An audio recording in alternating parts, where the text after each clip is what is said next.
Iran जंग खत्म कराने का ऐलान या कोई नया प्लान, दुनिया की नजरें व्हाइट हाउस पर लगी। अमेरिकी सदर डोनाल्ड ट्रंप आज सुबह 6 बजे कौम से अहम खिताब करेंगे। दूसरी तरफ डोनाल्ड ट्रंप ने बड़ा दावा किया है कि ईरान ने अमेरिका से सीजफायर की दरखास्त कर दी। सोशल मीडिया पर बयान में कहा कि नई हुकूमत के सरबराह ने हमसे जंगबंदी की दरखास्त की। ईरानी रिजीम के नए सदर अपने साथियों की निस्बत कम शिद्दत पसंद और ज्यादा समझदार है। अब नया हुर्मुज़ बहाल हो जाए तो सीज फायर पर गौर करेंगे, बात ना मानी की तो ईरान को पत्थर के दौर में भेज देंगे। अमेरिकी सदर डोनाल्ड ट्रंप का सऊदी वली अहद मोहम्मद बिन सलमान से टेलीफोनिक रब्ता। अमेरिकी मीडिया के मुताबिक सदर ट्रंप ने मोहम्मद बिन सलमान को मुमकिन जंगबंदी से मुतल्लिक आगाह किया। सदर ट्रंप का अमाराती सदर से भी टेलीफोनिक रब्ता, दोनों रहनुमाओं ने मशरिक़ वस्ती की सूरत हाल पर तबादला ख्याल किया। मैरीटाइम सिक्योरिटी और आलमी मशरक़ तो दरपेश असरात पर भी बातचीत की गई। ईरान तनाज़े में अचानक बड़ी सफाती पेशरफ्त, अमेरिका ने पाकिस्तान के जरिए ईरान को खुफिया पैगाम पहुंचा दिया। नायब सदर जेडी वेंस ने ईरान तनाज़े पर गुज़िश्ता रोज़ पाकिस्तानी सालिसकारों से बात की। बरतानवी खबर एजेंसी के मुताबिक जेडी वेंस ने सालिसों के जरिए ईरान को अमेरिकी सदर का पैगाम भिजवाया और वो कुछ अमेरिकी मुतालबात पूरे होने पर जंगबंदी को तैयार हैं। मुतालबात में अब नए हुर्मुज़ को दोबारा खोलना भी शामिल है। न जंगबंदी न मुज़ाकरात, ईरान का हमलावरों को सजा और मुकम्मल मुआवजे तक जंग जारी रखने का ऐलान। वज़ीर ख़ारजा अब्बास अराग़ची ने अमेरिकी सदर डोनाल्ड ट्रंप के दावों की तरदीद कर दी। कहते हैं तेहरान ने किसी भी किस्म की जंगबंदी की तजवीज़ पेश नहीं की। ईरान से मंसूब 5 नुकाती मनसूबा महज मीडिया की क्या सराहियाँ हैं। उधर ईरानी वज़ारत ख़ारजा के तर्जुमान इस्माइल बक़ाई ने कहा कि अमेरिका इसराइल के गलत अंदाज़ और इश्तिआल अंगेज़ी के बाद जंग में शामिल हुआ। ईरानी अवाम इस वक्त अमेरिका के साथ किसी भी किस्म के मुज़ाकरात या सफारतकारी के लिए तैयार नहीं। सुप्रीम लीडर मुश्तबा ख़ामेनी मुकम्मल तौर पर सेहतमंद है और जंग के बायस अवाम के सामने नहीं आए हैं।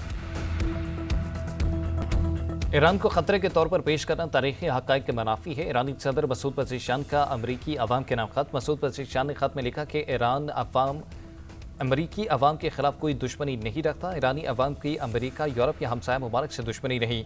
तसादुम का रास्ता महंगा और बेनतीजा है। ईरान ने कभी जंग का आगाज़ नहीं किया।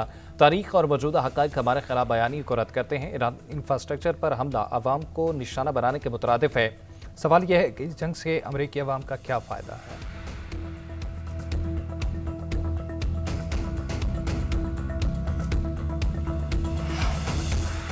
इसराइल की सफारती कोशिशों में रुकावट डालने की साजिश। ईरानी ख़ारजा ताल्लुकात की स्ट्रेटेजिक काउंसिल के सरबराह कमाल खराजी के घर पर हमला कर दिया। कमाल खराजी जख्मी जबकि उनकी अहलिया शहीद हो गई।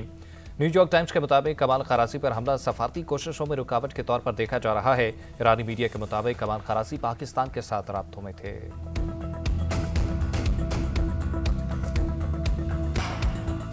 अमरीका और इसराइल की सफाकियात जारी। ईरानी सूबे अस्फहान पर बारूद की बारिश कर दी। काशान एयरपोर्ट को नुकसान पहुंचा। तेहरान, शहराज, करमानशाह, कराच पर भी बम बरसाए। सूबा अजरबैजान पर भी हमला, 5 शहरी शहीद। वो शहर में महकमा मौसमियात का दफ्तर, रेडार सिस्टम तबाह। अस्फहान में स्टील कॉम्प्लेक्स तबाह कर दिया गया। इसराइली फौज का कुद्स फोर्स के कमांडर मेहदी वफाई और हिजबुल्लाह के कमांडर यूसुफ इस्माइल हाशिम को शहीद करने का दावा। उधर बैरूत पर भी बमबारी, 7 अफराद शहीद, 26 जख्मी हो गए। ईरान का दुश्मन को भरपूर जवाब। तेल अवीव समेत कई इसराइली शहरों में मिसाइल्स और ड्रोन्स दाग दिए। सायरन बज उठे। हमलों में जख्मी होने वाले यहूदियों की तादाद 118 हो गई। यमनी हौजे और हिजबुल्लाह के भी इसराइल पर वार। लिबनानी मुजाहमती तंजीम का इसराइली ड्रोन गिराने का दावा। कतर के साहिली इलाके रास लफान के करीब बहरी जहाज पर हमला। इराकी कुर्दिस्तान में बरतानवी ऑयल कंपनी शोरों की नजर। अमरीकी मीडिया के मुताबिक ईरान जंग में अमरीका अब तक 16 MQ ड्रोन खो चुका। वाशिंगटन को $480 मिलियन का नुकसान हुआ। वज़ीर-ए-आज़म शहबाज शरीफ की ज़ेर सदारत अहम इजलास। खत्ते में कशीदा सूरत हाल के मालियाती और मुआशी असरात बचाव के लाहेमन पर गौर। वज़ीर-ए-आज़म ने कहा कि दुनिया के कई ममालिक को अशियाए ज़रूरिया की तलब और रसद का तवाज़ुन बरकरार रखने में मुश्किलात हैं। पाकिस्तान मुश्किल सूरत हाल को कामयाबी से हल कर रहा है। वज़ीर-ए-आज़म की ज़ेर सदारत नौजवानों के मुलाज़मत के मौक़े पर भी जायज़ा इजलास। शहबाज शरीफ ने कहा कि नौजवान हमारी कौम का मुस्तक़बिल है, उन्हें पेशा वराना महारत फराहम करने के लिए पुरअज़्म हैं।